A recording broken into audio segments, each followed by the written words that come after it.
తల్లిగా లాలించి తండ్రిగా ప్రేమించే, తల్లిగా లాలించి తండ్రిగా ప్రేమించే ప్రేమ కరుణ నీ కృప చాలు.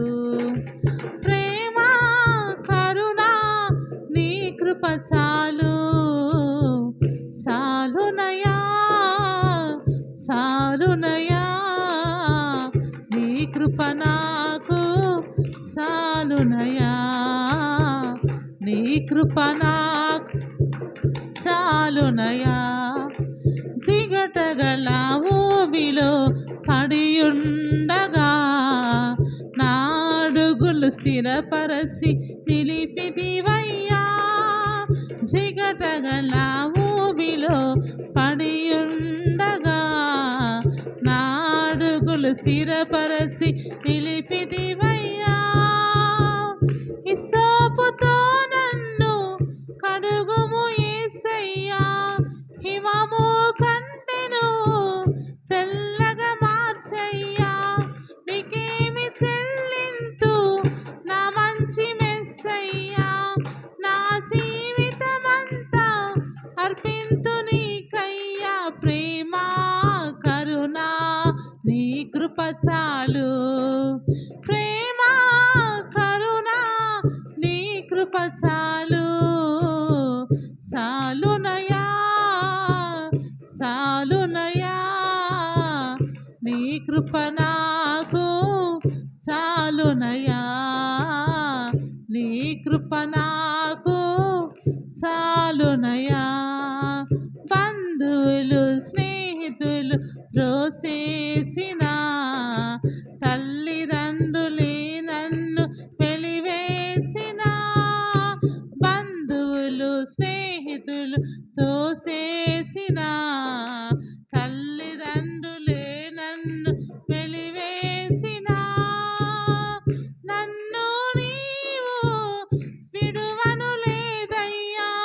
మిన్నగా ప్రేమించి రక్షించినవయ్యా. నీకేమి చెల్లింతు నా మంచి మెస్సయ్యా, నీ సాక్షిగా నేను ఇలా జీవింతునయ్యా. ప్రేమ కరుణ నీ కృప చాలు. ప్రేమ కరుణ నీ కృప చాలు. చాలునయా చాలునయా నీ కృప నాకు చాలునయా, నీ కృప నాకు చాలునయా. చాలునయా చాలునయా నీ కృప నాకు చాలునయా, నీ కృప నాకు చాలునయా. ప్రేమమయునివై ప్రేమించావు, కరుణామయుడివై కరుణించావు. ప్రేమమయుడివై ప్రేమించావు, కరుణామయుడివై కరుణించావు. తల్లిగా లాలించి తండ్రిగా ప్రేమించి, తల్లిగా లాలించి తండ్రిగా ప్రేమించే ప్రేమ కరుణ నీ కృప చాలు. ప్రేమ కరుణ నీ కృప చాలు. చాలునయా చాలునయా నీ కృప నాకు చాలునయా, నీ కృప నాకు చాలునయా. హల్లెలూయా. దేవుడు నామానికి మహిమ కలుగును గాక. ప్రార్థన చేసుకుందాం వాక్యం కొరకు. మహాపరిశుద్ధుడు అయిన తండ్రి, మహోన్నతుడా, ప్రేమ నమ్మకం కలిగిన దేవా, నీ కొందనాలు స్తోత్రములయ్యా. ఇంతవరకు చక్కని కీర్తనల ద్వారా నీ బిడ్డలు నిన్ను ఆరాధించుండగా దేవా, వాక్యం ద్వారా మమ్మల్ని ఆదరించి బలపరిచి మీరే మాట్లాడిన ఆయన నీ కృపలో ప్రభువా ముందుకు నడిపించి సమస్త మహిమ ఘనత మీరు పొందుకోమని మీ దాసులుగా నన్ను తగ్గించుకుంటూ కూడి ఉన్న బిడ్డల దూరాన సమీపాన ప్రతి ఒక్కరిని మీ హస్తాల సమర్పిస్తూ అయ్యా లైవ్ చూస్తున్న బిడ్డల కాడ మీరు దీవించండి, ఆశీర్వదించండి అయ్యా. ప్రతి ఒక్కరిని ఆయన మీకు సమర్పి నజరేయుడైన యేసు పరిశుద్ధ నామములో ప్రార్థన చేసి అడిగి వేడుకుంటున్నాం తండ్రి. ఆమెన్, ఆమెన్, హల్లెలూయా. మన ప్రభు అయిన యేసుక్రీస్తు నామములకు అందరికి వందనాలు. దయచేసి దేవుడు మిమ్మల్ని దీవించును గాక. బైబిల్ పరిశుద్ధ గ్రంథంలో యోబు గ్రంథం 33వ అధ్యాయము దయచేసి మనం చూసినట్లయితే యోబు గ్రంథం 33వ అధ్యాయము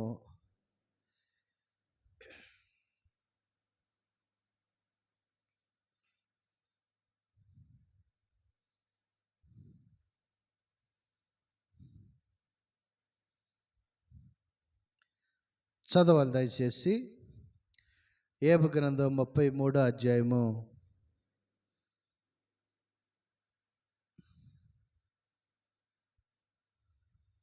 33:23 నుంచి చదవండి. 33వ అధ్యాయము 23వ వచనం నుంచి చదవండి, 3వ వాక్యం నుంచి.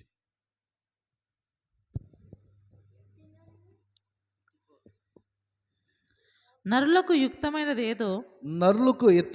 ఏదో దానిని నాకు తెలియచేయుటకు వేలాది దూతలతో గనుడకు ఒకడు వానికి మధ్యవర్తి అయి యుండినెడల దేవుడు వాని యందు కరుణ చూపి పాతాళంలోనికి దిగి వెళ్లకుండా వాణ్ణి విడిపించును. హల్లెలూయా. చూడండి ప్రేమైన దేవుడు బిడ్డలారా, దైవ సావకుడు అంటే యేసయ్యకు మీకు ఒక మధ్యవర్తి లాంటి వాళ్ళం అనమాట.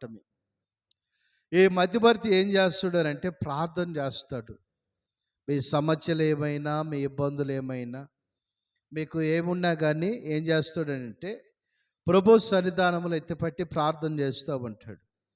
కనుక దేవుడికి మీకు మధ్యవర్తి ఇతను, దేవుడు మార్గంలో అతను నడిపిస్తాడు. ఆ మార్గాల్లో నడుస్తున్న బిడ్డలందరిలో కాడ దీవించబడతారు. హల్లెలూయా. గనుక ప్రేమైన దేవుడి బిడ్డలను గమనించండి, ఈ లోకములో మనకి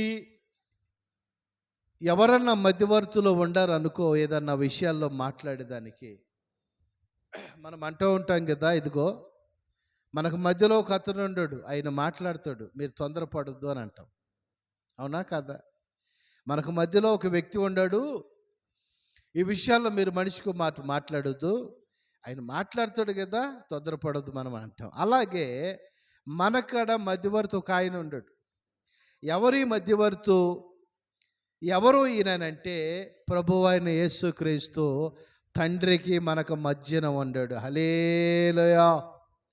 ఎలా తండ్రికి మనకు మధ్యన ఉండాడంటే, మనం చేసే ప్రార్థనలు కానీ, మనం చేసే ధర్మకార్యాలు కానీ, మనం నడిచే ఒక యథార్థత కానీ తండ్రి దృష్టికి ఈ కుమారుడు ప్రతి దినము కాడ ఆయన తీసుకెళ్ళి చేరవేస్తూ ఉంటాడు. ప్రార్థన చేస్తున్నారు ఏదన్నా ఒక అంశంలో, అయ్యా బిడ్డలు ఏదో ప్రార్థన చేస్తున్నారు తండ్రి అని చెప్పి తండ్రి కుడిపాశి మందు ఈ కుమారుడు కూర్చుని మాట్లాడుతూ ఉంటాడు. ఇలాంటి విషయాల్లో మనం బలంగా దేవుడు సన్నిధానములో అనేకము చూసేటప్పుడు ఆయన అద్భుతమైన కార్యాల కాడ మనం చూస్తాం.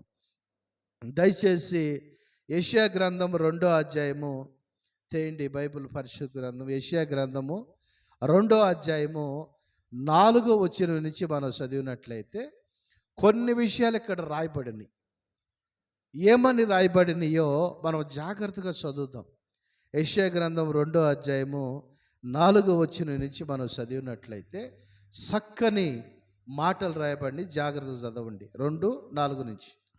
ఆయన మధ్యవర్తి అయి జనులకు న్యాయం తీర్చును. ఆయన మధ్యవర్తి అయి జనులకు న్యాయం తీర్చును, అనేక జనులకు తీర్పు తీర్చును. హల్లెలూయా. చూడండి ప్రియమైన దేవుడు బిడ్డలారా, అనేక జనులకు ఆయన మధ్యవర్తి అయ్యి ఆయన అనేక జనులకు న్యాయము తీర్చే వ్యక్తి, న్యాయదాత. దేవుడికి స్తోత్రం. ఈరోజు మనకు న్యాయం జరగకపోవచ్చు, కొన్ని సాటలు కొన్ని గవర్నమెంటు పనులు మనకు కాకపోవచ్చు. కొంతమంది అధికారులు వెళ్ళినప్పుడు మన పనులు కాకుండా చేయకుండా వదిలేయచ్చు. కానీ నేను ప్రకటిస్తున్న ప్రభు మనకు మధ్యవర్తి అయి జనులందరికీ న్యాయం తీర్చేవాడు. దేవుడికి స్తోత్రం. అయ్యా తన యథార్థంగా బతికాడయ్యా, తన బ్రతుకు దినములంతా తన నీతిగా బతికాడయ్యా, తన నమ్మకంగా ఉండాడయ్యా, ఏ రోజు నేను విడిచిపెట్టుకోలేదు ప్రభు అని చెప్పి తండ్రికి కుమారుడు మధ్యవర్తిగా ఉండి, మనకి తండ్రికి మధ్యవర్తిగా యేసయ్య ఉండి ఏం చేస్తాడనంటే ప్రతిదీ కాడ ఆయనకి చెబుతా ఉంటాడు. ఇప్పుడు తండ్రి చిత్తాన్ని నెరవేర్తాక ఆయన ఈ లోకానికి వచ్చి ఏం చేశాడండి? ఆ తండ్రికి ఇష్టమై ఉంది ఎందుకు? కుమారుడు నలగొట్టబడతాం. తండ్రికి ఇష్టమైంది కుమారుడు రక్తగారుతాం. తండ్రికి ఇష్టమైంది కుమారుడు ప్రాణము వదిలేంతవరకు కాడ తండ్రికి అది ఇష్టమై ఉంది. దేవుడికి స్తోత్రం. అంటాడు, తండ్రి నా మాటలు కాదు కానీ, నా ఆలోచనలు కాదు కానీ నీ చిత్తమే నెరవేర్చబడునుగాక. హల్లెలూయా. ఏమిటి ఆయన చిత్తం అని అంటే కుమారుడు నలగొడతాం ఆయన చిత్తం. ఏమిటి ఆయన ఉద్దేశాలు అని అంటే కుమారుడు ఈ లోకంలో పరిశుద్ధుడుగా బతకాలి. మనిషి మానవ జన్మం ఎత్తి మనిషి గర్భాన పుట్టి పరిశుద్ధుడిగా బతుకుతామంటే చాలా అసాధ్యమనే చెప్పాలి. అవునంటారా కాదంటారా? మనుషులకు ఒక మాట మాట్లాడవచ్చు, మన చూపులోనే ఏదైనా పాపం ఉండొచ్చు, కానీ యేసుక్రీస్తు ప్రభు 33 సంవత్సరాలు ఈ భూలోకములో పరిశుద్ధుడుగానే బతికాడు, కానీ తనలో పాపం ఉందని ఎవ్వరూ నిరూపించలేకపోయారు. హల్లెలూయా. ఈరోజు మనం కాడ దేవుడి సన్నిధానంలో నిందలు వచ్చినా, అవమానాలు వచ్చినా, ఎన్ని బాధలు వచ్చినా, ఎన్ని వేదనలు మన మీద విరుసుకు పడుతున్నా కానీ నీ ప్రవర్తనలో ఆ పరిశుద్ధత మాత్రం విడిచిపెట్టుకోవద్దు. కష్టమైన పరిశుద్ధంగా ఉండు, కరువైన పరిశుద్ధంగా ఉండు, శ్రమలు వచ్చినా పరిశుద్ధంగా ఉండు, శోధనలు వచ్చినా పరిశుద్ధంగా ఉండు. ఏ అపాయం నీకు పొంచి ఉన్నా కానీ ఆ అపాయానికి దేవుడు నిన్ను అప్పచెప్పడు, కానీ నీ పరిశుద్ధత మాత్రము పరలోక రాజ్యం నిన్ను తీసుకెళ్ళిద్ది. హల్లెలూయా.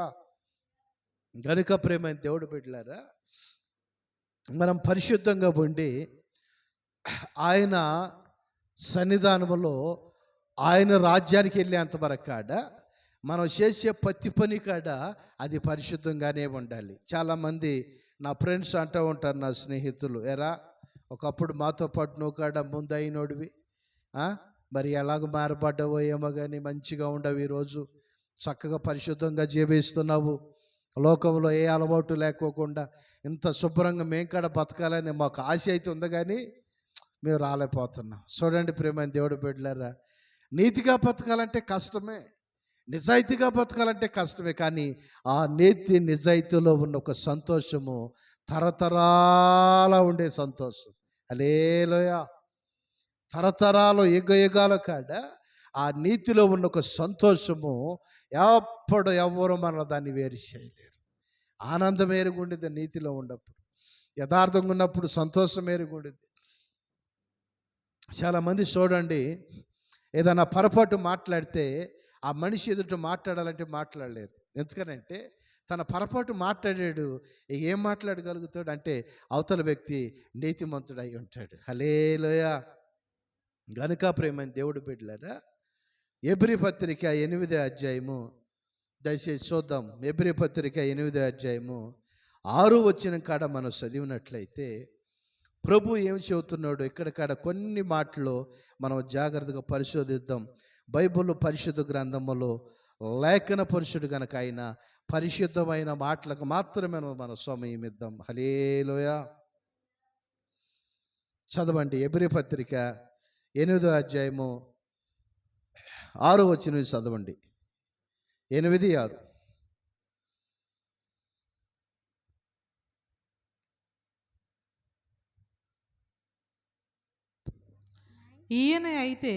ఈయనైతే ఇప్పుడు మరి ఎక్కువైన వాగ్దానాలను బట్టి నియమింపబడిన మరి ఎక్కువైన నిబంధనకు మధ్యవర్తి ఉన్నాడు.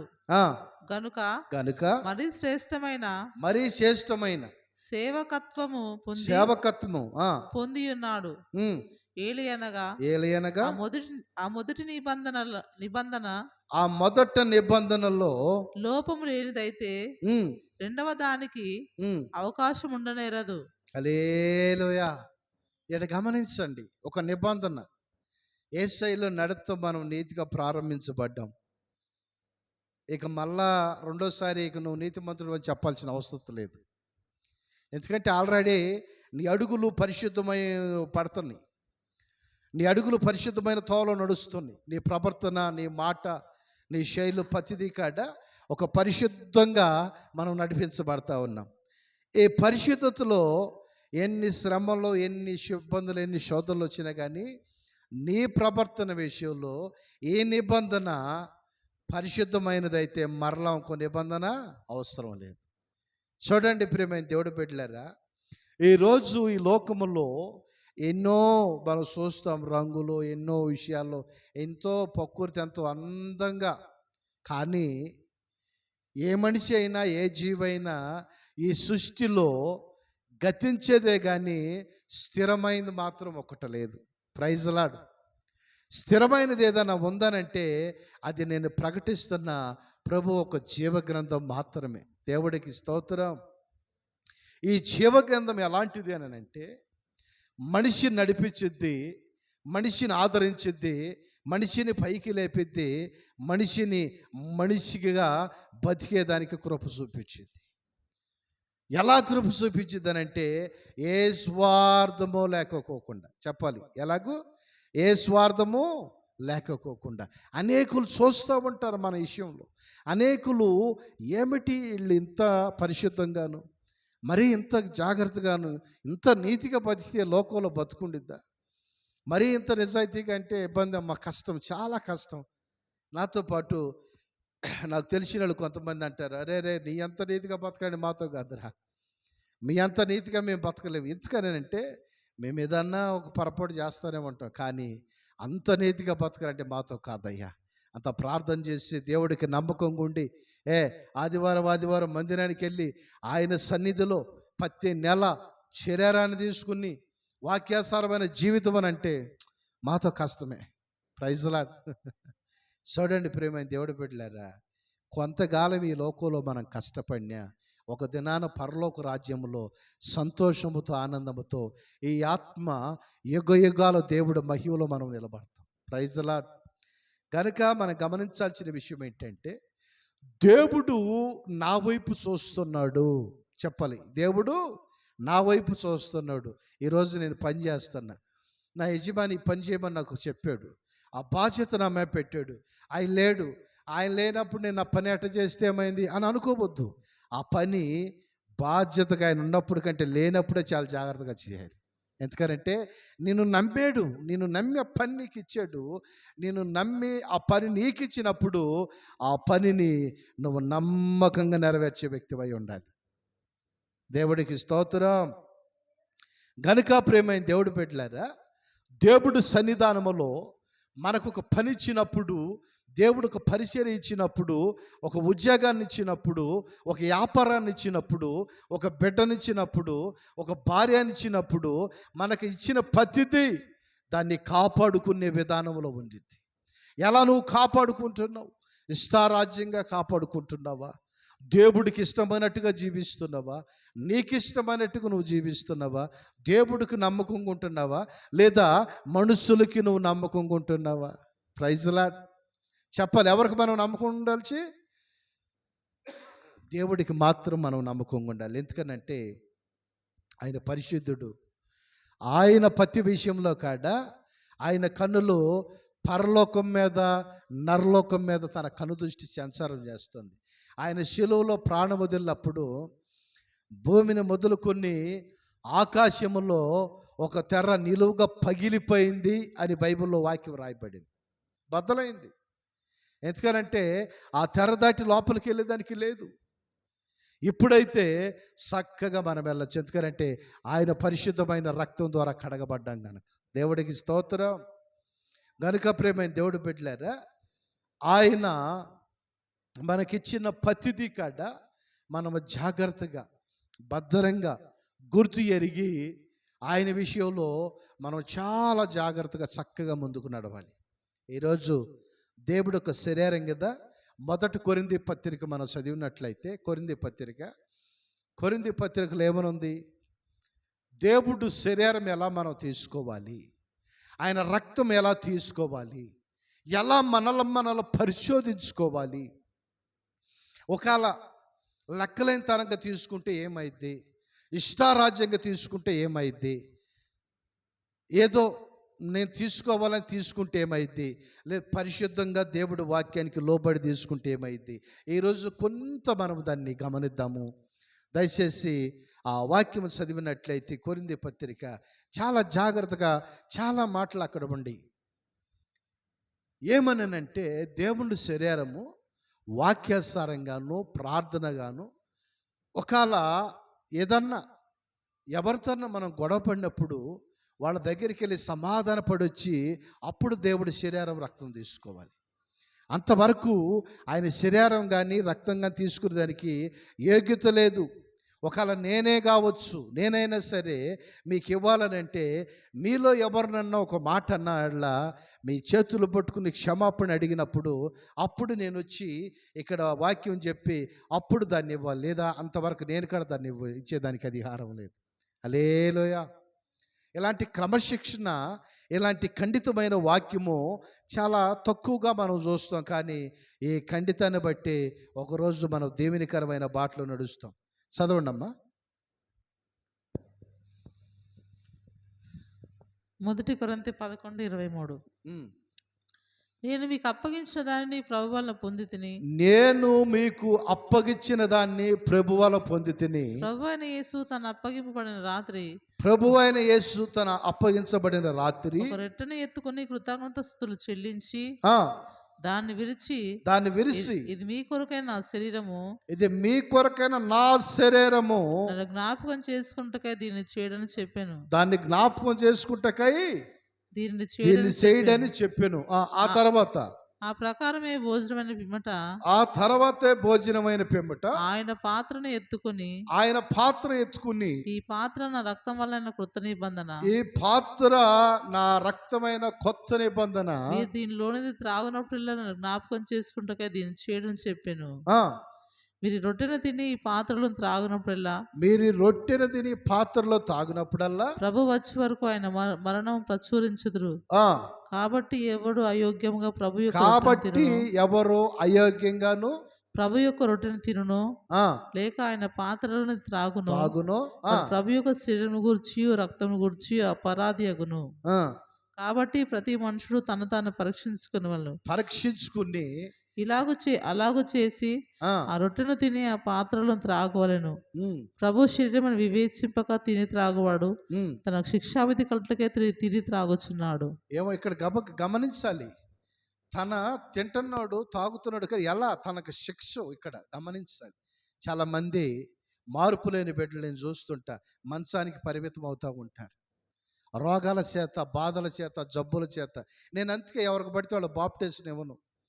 ఎందుకు ఇవ్వనంటే వాళ్ళకి బాప్టిజం ఇవ్వాలంటే వాళ్ళు పరిశుద్ధంగా మార్చబడాలి మొదట ఒకటి. రెండోది ఆ బాప్టిజం తీసుకున్న బిడ్డలో ప్రతి నెల దేవుడి శరీరం రక్తం తీసుకోవాలి. మూడోది వచ్చి ఎలా తీసుకోవాలనంటే దేవుడికి లోబడి దేవుడందు భయభక్తులు కలిగి దేవుడికి నమ్మకంగాను వాక్యాసారంగా ఇది దేవుడి శరీరము, ఇది యేసయ్య రక్తం అని తీసుకోవాలి. కానీ ఏమీ లేదు మామూలుగా వెళ్ళిపోయి ఎటబడతాడు తీసుకుంటే ఏమైందనంటే కొంతమంది నిద్రపోతున్నారు, అంటే చనిపోయి ఉన్నారు. కొంతమంది వ్యాధుల చేత నింపబడి ఉన్నారు.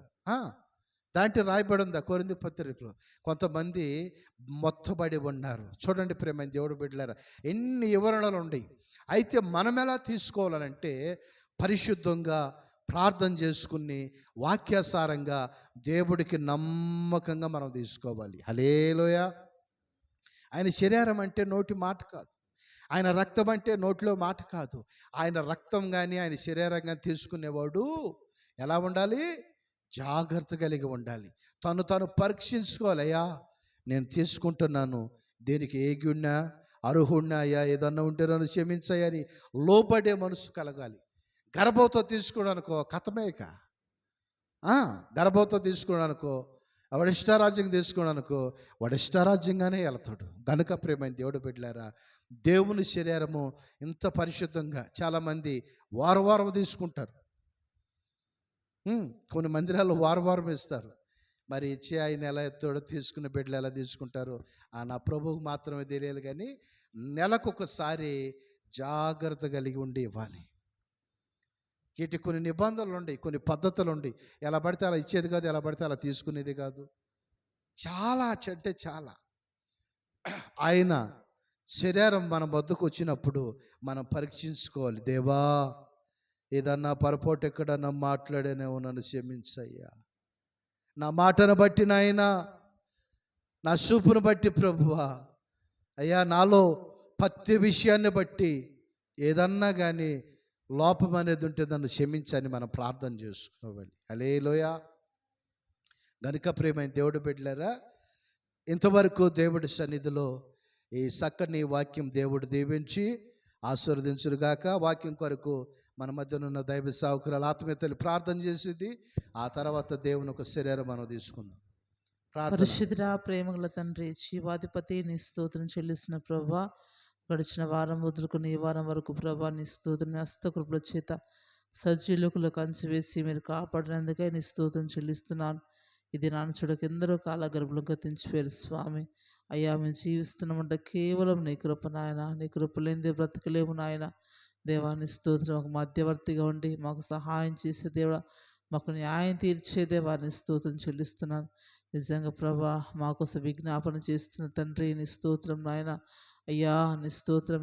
ఈ వారం అంతా ఎలా జీవిస్తామో, ఎలా ఉంటేమో ప్రభా నీ స్తోత్రం దయచేసి జ్ఞాపకం చేసి మాలో ఉన్న ప్రతి అవిధేయత పాపాలు క్షమించి స్వామిని స్తోత్రం నీ బలలో పాలు పొందుటకు యోగ్యులుగా అర్హులుగా మార్చండి, పరిశుద్ధపరచండి. పరిశుద్ధమైన జీవితాన్ని ఇవ్వండి ప్రభా. అయ్యా, సరైన మారు మనసు, సరైన మాట విధానం పద్ధతి మాకు నేర్పండి ప్రభా. నీ స్తోత్రం చెల్లిస్తున్నాను. నీకు మహిమార్థమైన జీవించటకు సహాయం చేయండి. నీకు సాక్షిగా బ్రతుకు సహాయం చేయమని, రాలని బిడ్డలను దీవించండి, వచ్చిన బిడ్డలను దీవించమని యేసు నామములో అడుగుతున్నాను తండ్రి. ఆమేన్.